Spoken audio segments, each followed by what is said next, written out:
We have this picture. What exactly is it showing us? Well, this is how I explained it when the first image of a black hole was released. So here is my mock black hole of science.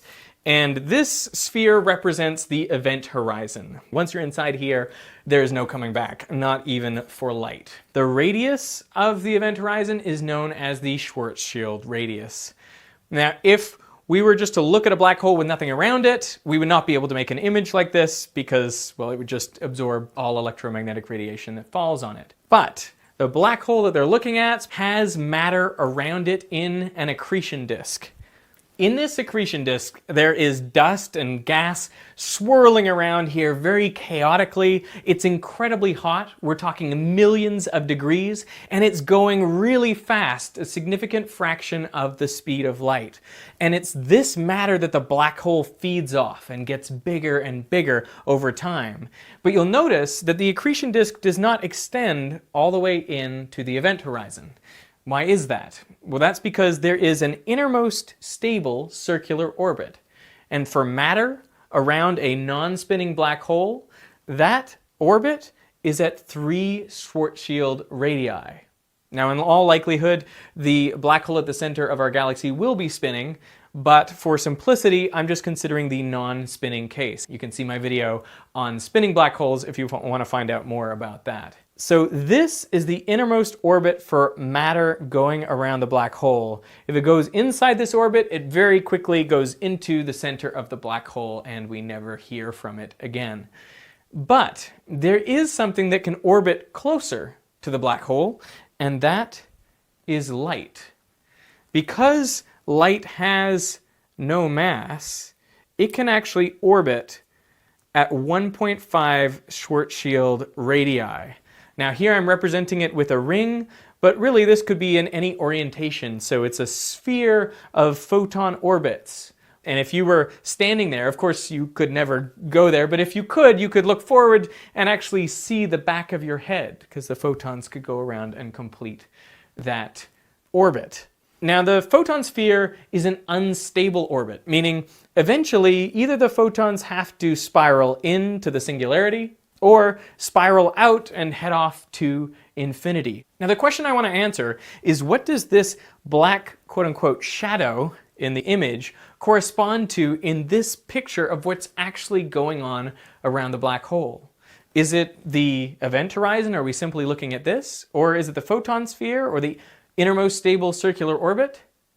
Well, things are complicated. And the reason is this black hole warps space-time around it, which changes the path of light rays. So they don't just go in straight lines like we normally imagine that they do. I mean, they are going in straight lines, but space-time's curved, so yeah, they go in curves. So the best way to think of this is maybe to imagine parallel light rays coming in from the observer and striking this geometry here. Of course, if the parallel light rays cross the event horizon, we'll never see them again, so they're gone. That will definitely be a dark region.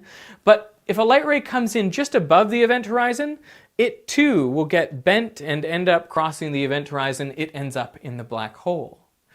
Even a light ray coming in the same distance away as the photon sphere will end up getting warped into the black hole and curving across the event horizon. So in order for you to get a parallel ray which does not end up in the black hole, you actually have to go out 2.6 radii away. If a light ray comes in 2.6 Schwarzschild radii away, it will just graze the photon sphere at its closest approach, and then it will go off to infinity. And so the resulting shadow that we get looks like this. It is 2.6 times bigger than the event horizon. And you say, what are we really looking at here? What is this shadow?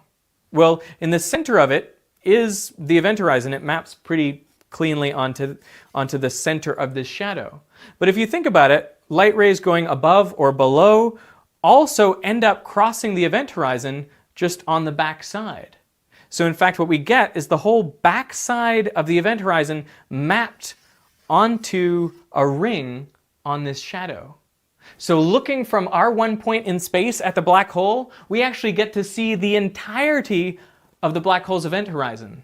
I mean, maybe it's silly to talk about seeing it because it's completely black, but that really is where the points would map to on this shadow. It gets weirder than that. Because the light can come in and go around the back and say get absorbed in the front, you get another image of the entire horizon next to that, and another annular ring, and then another one after that, and another one after that, and you get basically infinite images of the event horizon as you approach the edge of this shadow. So what is the first light that we can see? It is those light rays that come in at just such an angle that they graze the photon sphere and then end up at our telescopes. And they produce a shadow which is 2.6 times the size of the event horizon. So this is roughly what we'd see if we happen to be looking perpendicular to the accretion disk. But more likely, we will be looking at some sort of random angle to the accretion disk. We may be even looking edge on. And in that case, do we see this shadow of the black hole? You might think that we wouldn't.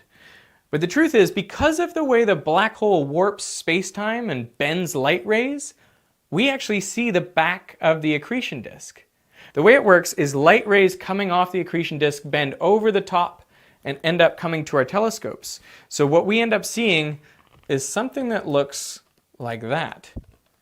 Similarly, light from the bottom of the accretion disk comes underneath, gets bent underneath the black hole, and comes towards us like that. And this is where we get an image that looks something like the interstellar black hole.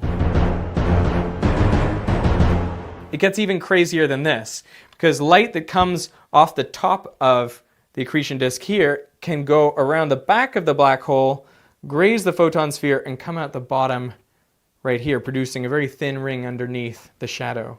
Similarly, light from underneath the accretion disk in the front can go underneath and around the back and come out over the top, which is why we see this ring of light here.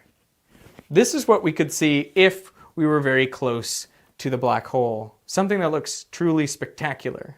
One other really important effect to consider is that the matter in this accretion disk is going very fast, close to the speed of light, and so if it's coming towards us, it's going to look much brighter than if it's going away. That's called relativistic beaming or Doppler beaming.